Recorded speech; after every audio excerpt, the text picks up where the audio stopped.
Na mtazamaji wa ITV, karibu sana katika kipindi cha Kumekucha. Kama ilivyo ada, kipindi hiki kina sehemu mbili. Sehemu ya kwanza udondozi wa magazeti, lakini sehemu ya pili tunakuwa na mgeni hapa studio tukizungumza mambo mbalimbali. Lakini mada yetu ya leo itakuwa ni matukio ya ajali za barabarani. Tuko naye hapa kamanda mkuu wa kikosi cha usalama barabarani Mohamed Mpinga, tukizungumzia matukio ya ajali za barabarani. Kamanda, karibu sana katika studio zetu za ITV. Asante sana, lakini hatuko peke yetu, tuko na Sara Bakalalo upande wa pili wa studio hii. Okay, nashukuru sana. Naam, kamanda, pengine pa kuanza moja kwa moja kabisa, tumekuwa tukishuhudia, tukisikia ajali mbalimbali zimekuwa zikitokea hivi karibuni. Pengine kwa ujumla wake hali ikoje? Watu wanaweza kuwa na taharuki hapo kutaka kufahamu pengine hali si shwari, ama unaweza kutuambia nini katika siku hii ya leo kwenye kipindi hiki pengine?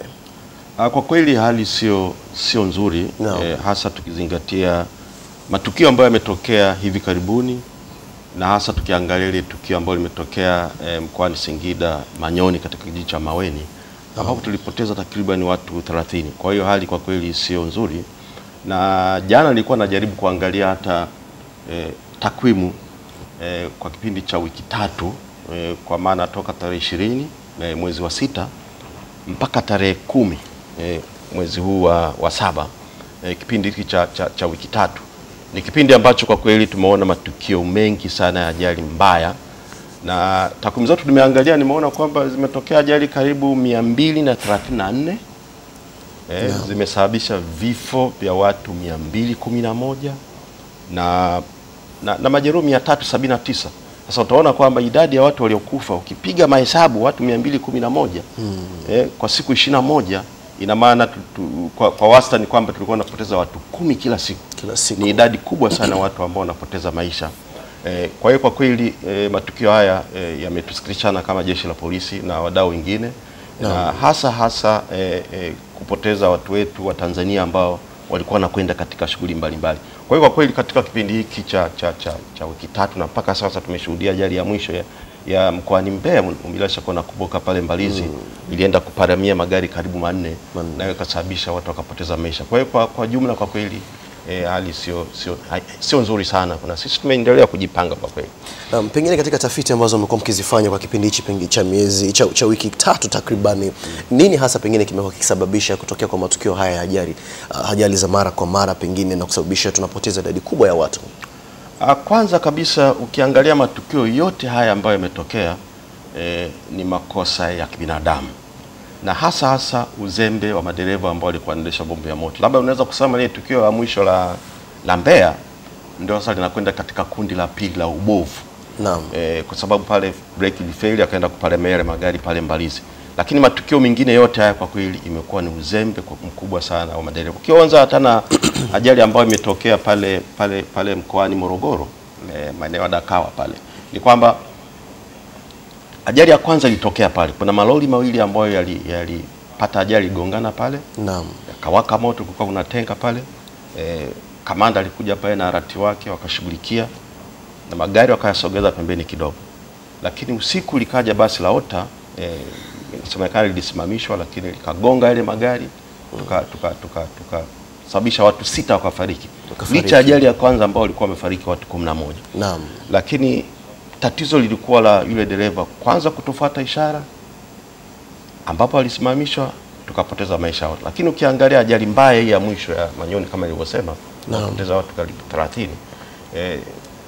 Kampuni moja ambapo haya mabasi, moja ilikuwa inatoka Dar es Salaam kwenda Kahama, na jingine kutoka Kahama kwenda Dar es Salaam. Naam. Sasa inasemekana kwamba walikuwa na mtindo wa kusalimiana wanapokutana mabasi ambayo ina kampuni moja kama hiyo Kisbo, City Boy, ambapo maana City Boys, na kwamba wanawashana taa mara ya kwanza, lakini anayekwenda, kwa sababu tuna sisi kawaida tunatembea kushoto.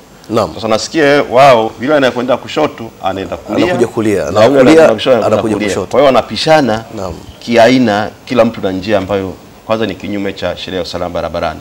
Sasa kilichotokea pale ni kwamba aidha dereva mmoja alisawa kabaki kule, lakini kuna usemi mwingine anasema kwamba yule mmoja ambaye alikwenda upande wa pili akaona kuna lori linakuja. Kwa hiyo ikabidi arudi haraka upande wake. Na aliporudi upande wake, ina maana akakuta basi jingine mwenzake bado yuko hajahama huko. Kwa hiyo ajali ikatokea. Kwa hiyo tunasema huu ni uzembe mkubwa wa hali ya juu wa madereva, ambao kwa kweli tumepoteza watu wengi sana na majeruhi. Licha ya kuwepo hapo Benja kabla hajaendelea, kwa sababu inaonekana kwamba ajali nyingi zinasababishwa na uzembe wa madereva. Adhabu zao zikoje? Na kama ni rahisi, kuna haja ya kufanya marekebisho? Kwanza niseme yapo mapungufu kwenye sheria zetu, kwa maana ya hasa adhabu. Naam. Kwamba kuna ajali hizi ambazo zinatokea ambazo zinasababisha vifo au majeruhi, hata tunapopeleka mahakamani unakuta labda ni faini tu, lakini kifungo ni mara chache sana. Kwa hiyo kwa kweli tumegundua kwamba liko mapungufu ya sheria zetu kwa maana ya adhabu ambazo zinatolewa. Lakini vile vile tumeona katika safari hii ajali hasa ya Singida ambayo iliyotokea, ni kwamba tulichofanya sasa hivi, hawa madereva wawili ambao wamefanya hii ajali, of course mmoja tumempata kishapelekwa mahakamani, wa pili bado tunaendelea kumfuatilia. Ni kwamba tumempeleka kwa kosa la kuua kwa kutokusudia, yani manslaughter. Kwa sababu alichokuwa anafanya anajua nini kinaweza kutokea kama makosa haya yakitokea. Kwa hiyo ni kuua bila kusudia. Kwa hiyo tunampeleka sio kwa chaji za kawaida za zamani, lakini tunataka kuona kwamba yeye sasa madereva wa aina hii wapate adhabu kubwa. Lakini cha pili, yapo mapendekezo ambayo tumesha peleka, yanafanyiwa kazi na wataalamu mbalimbali pamoja na wadau, ili kuboresha hizi sheria pamoja na adhabu kali kwa wale ambao watakuwa wanafanya makosa. Sambamba na hili, kama unavyojua kwamba tumetengeneza baadhi ya kanuni mbalimbali, na moja ya kanuni ambayo tunafikiri inaweza kutusaidia sana katika kuleta nidhamu ya madereva wanapokuwa barabarani ni hii ya utoaji wa nukta au point system, ambao hatujaanza kutegemea tuanze hivi karibuni. Itasaidia kuleta nidhamu, kwa sababu unapofanya ajali kubwa kama hii, pamoja na kupelekwa mahakamani, lakini vile vile tutakutolea pointi 5 zinapunguzwa. Na kila dereva atapewa pointi 15. Kwa hiyo makosa kama haya tunaamini mtu akifanya mara nyingi sana, kwa kweli atakosa leseni yake. Hapo kamanda, nitaka kufahamu kwa kosa hilo ambalo unaonekana ni uzembe ambao hakufuata sheria za barabarani, kwa sababu anajua utaratibu wa kuendeshaji barabarani jinsi ulivyo. Kwa kumtolea pointi 5 tu zinatosha kumfanya yeye akajifunza kutokana na kosa alilofanya? Hii inakuwa ni nyongeza, na pamoja na lile anapelekwa mahakamani. Hatujui hakimu baada ya kupatikana na kosa atapata adhabu gani, lakini pamoja na kumtolea pointi, naamini itasaidia sana. Kwa sababu kwa mfano, kama unavyojua kwamba tulianza mfumo wa ulipaji wa faini kwa njia elektroniki. Na kimsingi unaenda sambamba na utoaji wa nukta, kwa sababu unapofanya kosa pamoja na kulipa faini, lakini unatolewa na nukta yako. Kwa hiyo tumeona katika kipindi cha majaribio hicho ambayo tumefanya Dar es Salaam, vile vile point zilikuwa zinatolewa, lakini sio kwamba zinatolewa tutamfungia, lakini tunataka kuangalia hali itakuwaje. Na tumeona kwamba kuna madereva wengi ambao wamefikisha point zaidi ya 15. Kuna wengine wako mpaka saizi wana point 56, 70. Kwa hiyo ina maana wanafanya makosa mengi kwa makusudi. Na hiyo inamaanisha kwamba kama tukianza mfumo, ina maana madereva wengi sana watakosa leseni, watapoteza leseni zao. Naam. Pengine kamanda, kutokana na kuwepo kwa uzembe, umezungumza sababu moja wapo imekuwa ikichangia ajali zimekuwa zikitokea mara kwa mara ni uzembe wa madereva kutokuzingatia sheria za barabarani, mara nyingine umekuwa kipuuza. Nafasi ya abiria, raia katika kushiriki kuhakikisha wanazuia haya matatizo, haya makosa mbalimbali kwa kutoa taarifa, ikoje? Pengine mwamko wao ukoje pengine katika kuhakikisha kwa wanasaidia jeshi la polisi kutoa taarifa kwa wakati? Adisemi kwa kweli huko kwa kisuasua, kwa sababu tumeanza program ya kuwapa abiria namba ili waweze kuwasiliana na wakuu wa usalama barabarani wa mikoa au kituo chetu cha mawasiliano au mimi mwenyewe kwenye mabasi muda mrefu. Tumekuwa tukiweka namba sticker kwenye mabasi mbalimbali ambazo wananchi waweze kupiga wanapoona kitu kibaya au hata watume message. Lakini sambamba na hilo, hata kwenye baadhi ya magazeti tumekuwa tukitoa namba zetu. Lakini mwitikio kwa kweli umekuwa ukisuasua.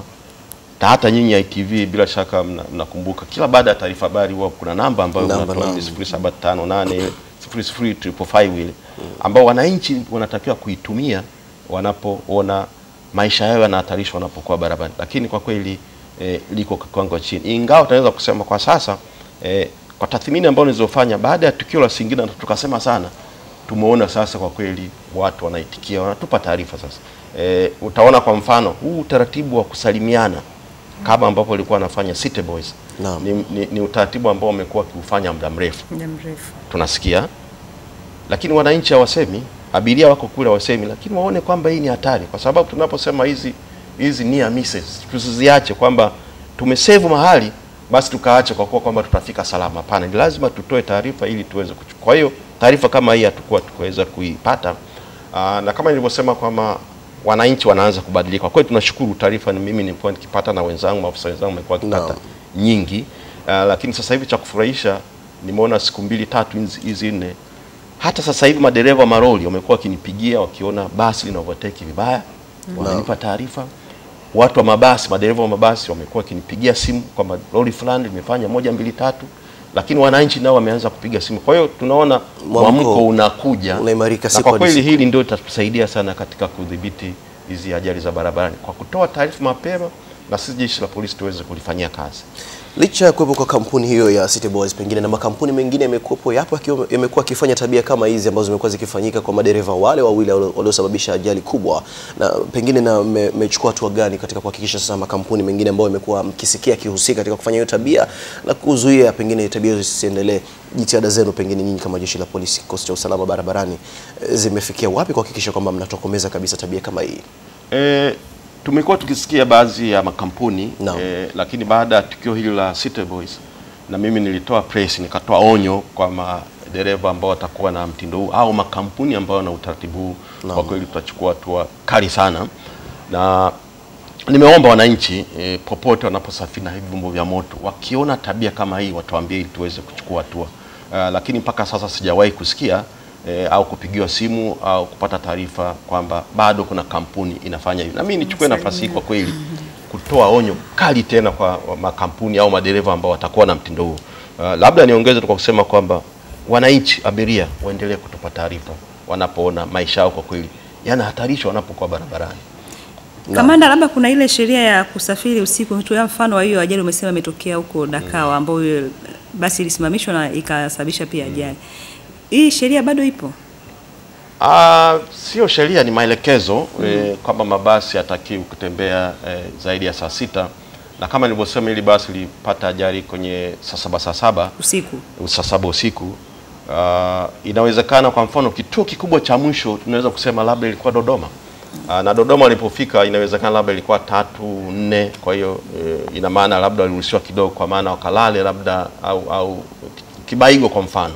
Wasimama Kibaigo pale muda umefika saa 6, lakini inawezekana wakapitiliza kwa ujanja wao na ushawishi wa abiria wakati mwingine kwamba tunataka kwenda tufike Dar es Salaam leo. Kitu kama hicho wakaweza kupenya na kufika kupata hiyo ajali ambayo imetokea.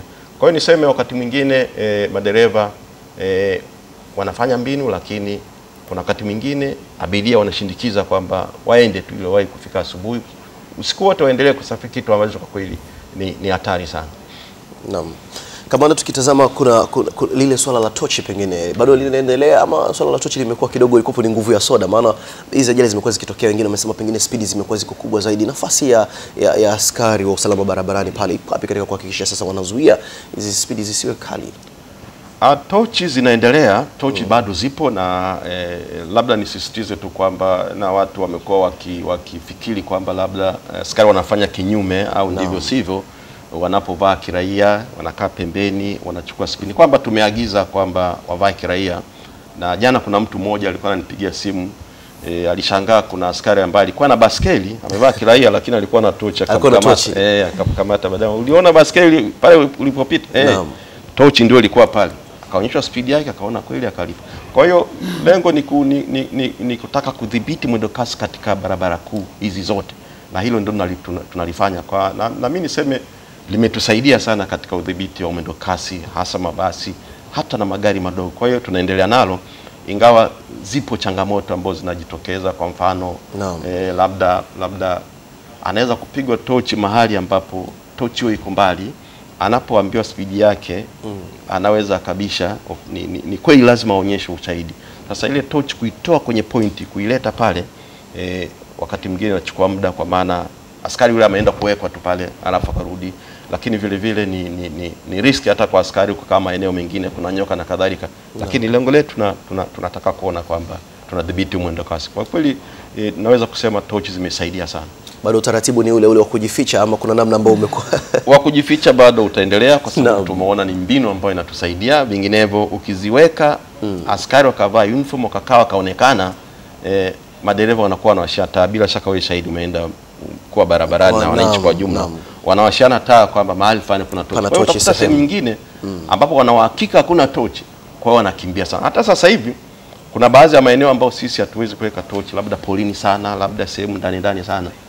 Wananchi ni mashahidi, wanakimbia sana mpaka kwa mfano hata ukiangalia basi la City Boys ile moja wapo ambao lilikuwa linatokea Kahama, kabla kupata ajali ilipokaribia kuingia mjini Singida, spidi ya mjini ni kilomita 50 kwa saa, lakini alikamatwa na kwenda spidi 122. Sasa utaona huyo ni karibu ya mji. Je, akiwa polini ambao anahisi hakuna askari, hakuna tochi, watakwenda mwendo gani? Kwa hiyo ni changamoto ambayo tunayo. Lakini kamanda, nataka kufahamu na ile mlikuwa mnafanya zoezi la upimaji wa vilevi kwa madereva kabla ya kutoka na wakati mwingine pia wa kushtukiza.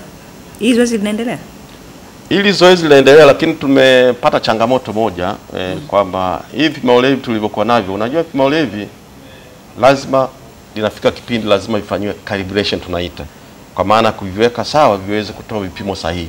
Sasa kwa kuwa tulivinunua kwa pamoja, vyote vimefikia kipindi fulani ambapo vimepita muda wake, vinatakiwa kufanywa calibration.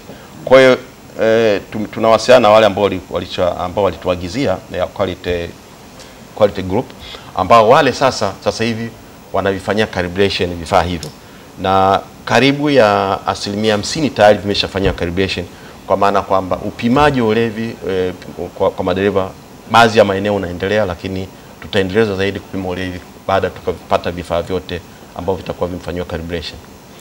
Na vifaa hivyo viko katika nchi nzima au ni inaonekana Dar es Salaam tu? Hapana, viko nchi nzima, Tulikuwa tuna units karibu 650 700, kwa hiyo tunavyo vya kutosha kwa kweli kwa kudhibiti swala la ulevi. Na sio kwamba tunapima tu labda barabarani kwenye vituo vya mabasi na kadhalika, lakini vile vile tumeelekeza hata kwenye vituo vya bodaboda, kwa sababu hata bodaboda tumesikia nao wanapokaa katika maeneo yao wamekuwa wakitumia viroba. Kwa hiyo nao tuangalie namna gani wanapoendesha hizo pikipiki, kwa sababu matukio ambayo wanafanya bodaboda ni mingi, wakati mwingine ajabu sana, kumbe amekula kiroba, wamekunywa kiroba. Kwa hiyo ni jambo la msingi kuhakikisha kwamba tunadhibiti swala la ulevi kwa watumiaji wote, kwa maana madereva wote ambao wanatumia vyombo vya moto. Naam. Pengine Sara, mimi nimekuwa nikijiuliza hapa kwa mfano kama huyo mmoja wa dereva ambaye amekimbia, huyo wa City Boy amekimbia na bado mnaendelea jitihada kumtafuta, kuna ulevi, kuna uzembe ndani yake, kuna uhalifu kama huo ndani yake. Umiliki nafasi yao iko wapi katika kuonesha ushirikiano, kwa mfano kama kuwepo na nyaraka na taarifa kamili za dereva ili pindi linapotokea tatizo lolote aweze kukamatwa kwa muda mwafaka, anajulikana alikotokea, mchango wao kuhakikisha kwamba hata vile vile kukemea hizi spidi, au nao wamekuwa kichangia katika kuambia bwana gari wahi kurudi Dar es Salaam, nafasi yao ikoje? Pengine wao wanaonesha ushirikiano katika kuhakikisha tunazuia ili tatizo majanga kama haya, matukio mara kwa mara ya ajali za barabarani pengine? Wamiliki kwa kweli nao ni changamoto kwa upande wetu, kwa sababu wakati mwingine hawana ushirikiano mzuri, na kwa maana ya kudhibiti swala hili la ajali za barabarani, kwa sababu tumekuwa tukipata taarifa wengine wamekuwa wakiwapa madereva wao fedha kwa ajili ya kulipa fine barabarani. Kwa maana kwamba ukikamatwa chukua hela, lipa fine. Kwa hiyo hicho tumesikia wakiwa wakifanya. Lakini kuna baadhi ya wamiliki ambao wamekuwa wakihamasisha kwenda kwa mwendo kasi, kwa maana kuwahi, kwa sababu wanajua tatizo lingine la abiria kwamba wanapenda magari ambayo yanayowahi sehemu yanakwenda haraka. Kwa hiyo na wamiliki nao wamekuwa wakifanya hivyo. Lakini wamiliki vile vile hata wamekuwa wakiajiri madereva ambao labda hawana kiwango kizuri. Liko swala kwa mfano la madereva wawili kwa kila basi, hasa katika safari ndefu. Utakuta kwamba dereva anakuwa mmoja, wa pili hana uzoefu. Kwa hiyo unakuta dereva huyo anakwenda anarudi, lakini lipo la tatizo lingine la wamiliki, basi linafika mwisho wa safari ligeuze siku ya pili bila kufanyia matengenezo. Kwa hiyo hili nalo ni tatizo ambalo lipo. Lakini vile vile hata kutofanyia matengenezo vizuri magari ya kufanya service, kwa sababu tumekuwa tukishuhudia abiria wakipata adha kubwa, basi linaondoka hapo Ubungo asubuhi, lakini likifika Kimara limekufa. Likifika Chalinze limekufa. Lakini ni jukumu la mmiliki kutengeneza ile gari. Na wakati mwingine tumekuwa tukipata taarifa, madereva wamekuwa wakitoa taarifa kwa wamiliki wao kwamba mzee, hii ina tatizo 1 2 3, tufanyie sasa. Nenda tu, tutafanya mwezi ujao. Matokeo yake ndio gari zinakuwa zinaharibika njiani.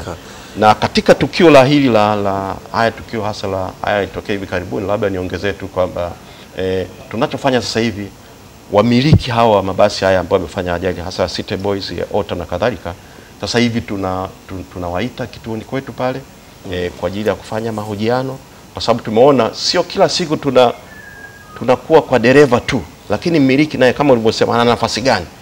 Pate maelezo yake, anafanya vitu gani katika kampuni yake, anadhibiti namna gani madereva wake, swala la usalama yeye analizingatia vipi, pengine hata kujua na madereva wake ni wana mikataba, kitu kama hicho, ili nao tunataka ambao tunalifanya sasa hivi. Tumeshaanza kumhoji dereva wa Ota, tunamtafuta dereva wa City Boys naye tupate kumhoji vizuri kabisa, kwa sababu idadi ya watu ambao nipoteza kwa kweli ni wengi na uzembe, na wamiliki hawezi kukwepa lawama vile vile ya tukio kama hili kwa kweli. Labda kamanda, kuna swali lingine ambapo umesikia hata kama kwenye hao waliopata ajali walikuwa wanalalamikia swala la bima. Nyinyi kama wadau ambao katika masuala ya usalama barabarani, wamesema hili kwa sababu inaonekana wale wenye mabasi hawahusiani sana masuala ya utoaji wa bima kwa watu waliopata majeraha au wengine waliofariki. Pia inaonekana pia ni chanzo kikubwa ambacho kinachangia kwenye masuala ya ajali za barabarani. Hili unalitazamaje? Swala la bima, hata sisi wenyewe kama jeshi la polisi tumekuwa tukipata changamoto, kwa maana wananchi wamekuwa wakati mwingine wakija kwetu tuwasaidie kwenda katika baadhi ya makampuni ya bima au kwa wamiliki kwa ajili ya kupata huduma au kupata saini au kitu kama hicho kwa ajili ya kuprocess bima zao. Hili ni tatizo ambalo lipo, lakini vile vile kwa mfano kuna matukio ambayo yamekuwa yakitokea, tunaita hit and run, kwa maana kwamba hakuna kulaumiwa katika ile ajali, gari imekimbia imemgonga mtu kapata kilema kaumia, lakini jinsi ya kulipwa yeye inakuwa ni tabu. Kwa hiyo swala la bima kwa hiyo ni swala ambalo ni changamoto kubwa, na juzi tu tulikuwa na kikao pale Sumatra, na moja agenda ambayo tumezungumzia ni swala la bima. Tulikuwa kuna chakua watu wa Sumatra wenyewe sisi pamoja na wadau wengine. Kwa hiyo nafikiri swala la bima ni changamoto kubwa, kwa maana kweli wanaoathirika na bima wanatakiwa walipe. Lakini kingine ni hata baadhi ya makampuni mtu anapokwenda na gari kukata bima wanambembeleza, wanakata vizuri, lakini inapofika wakati sasa kulipa imetokea janga, wanakuwa na vikwazo vingi sana, mzunguko na kadhalika. Kwa hiyo lipo tatizo hili, lakini nafikiri tukiliweka sawa kupitia mamlaka ya bima ya NTIRA, nafikiri kuna mipango ambayo wanafanya itaweza kuweka sawa katika kuhakikisha kwamba wanaoathirika na ajali za barabarani basi wanapata fidia zinazostahili. Pia kuna swali lingine limekuwa na sema kisi kama ina ukweli wote. Je, ile kunakuta kwamba kwa mfano basi ambalo limesababisha ajali linakaa muda, kwa mfano kama tuna mfano ambao Sumatra wametoa wamefungia mabasi 12 ya basi City Boys. Kesho na kesho tunashangaa limebadilishwa jina na rangi na kila kitu. Hii kwa masuala ya usalama barabarani linasaidia kupunguza ajali? Kufungia mabasi kwa kweli mimi naona inasaidia, kwa sababu inaongeza uwajibikaji kwa miliki wa kampuni nyingi, kwa maana kwamba asiposimamia madereva wake vizuri, asipokuwa na utaratibu mzuri wa huduma, kwa mfano hata basi kwa mfano la Mohamed Trans limefungiwa hivi karibuni, ni kutokana na kutoa huduma mbovu kwa abiria, limekuwa likiharibika mara kwa mara. Sasa nafikiri kwa kumfungia atajipanga vizuri kuingia barabarani tena kwa ajili ya kutoa huduma. Lakini vile vile umezungumzia swala labda kama amefungiwa atabadilisha majina. Ni kwamba Sumatra ndio mamlaka ambayo inatoa leseni kwa ajili ya biashara barabarani. Sasa kwa mfano hizi kampuni zimeambiwa zirudishe leseni zao, na katika leseni zile kuna namba za magari. Sasa sijui kama hiyo kampuni atabadilisha jina namba za magari naye abadilishe, kwa sababu atapokwenda kutaka leseni zingine namba za magari ziko pale Sumatra. Sasa hata akiandika jina gani, lakini itajulikana kwamba hii mbona ilikuwa ya City Boys. Wewe leo unajiita sijui fulani huko fulani. Kwa hiyo haitawezekana. Na hili tumezungumza hata na wenzetu wa Sumatra, wako makini sana katika kuangalia swala hili sije likatokea. Lakini sambamba na hilo, bado wananchi ni msaada mkubwa, watakapoona kampuni fulani badilisha jina kuna fulani, bado wakatoa taarifa kwa mamlaka husika ili tuweze kuchukua hatua. Naam, kamanda, tukitoka katika zile ajali za mikoani, pengine hapa Dar es Salaam, matokeo yake kwa hizi ajali ambazo sio za mabasi makubwa, tukiangalia bodaboda za watu binafsi kwenye magari binafsi, hali ikoje pengine kwa vijana wetu wa bodaboda hawa? Bodaboda hasa katika ajali ambazo zinatokea, utaona kwamba mchango wa bodaboda kwenye ajali kwa jumla ni kubwa, kwa sababu matukio haya kwa kweli naweza kusema kwamba bodaboda ni changamoto ambao tunaona, na tukiangalia hasa katika jiji la Dar es Salaam kwa mfano, eneo kubwa, pikipiki ziko nyingi, matukio yako mengi, tunajitahidi kudhibiti, na sasa hivi tunajaribu kuangalia sana madhara ambayo yanaweza kutokana na hizi ajali, na ndio maana utaona sasa hivi tumekuwa kali sana katika kuhakikisha madereva wa bodaboda wanavaa kofia ngumu. Hivi sasa hivi tukikamata wewe dereva bodaboda, abiria wako hajavaa kofia ngumu, zamani tulikuwa tunampiga fine yule rider mwenyewe, lakini sasa hivi tutakushika na wewe abiria, tutakupeleka ndani, ukae siku ya pili tukupeleke mahakamani.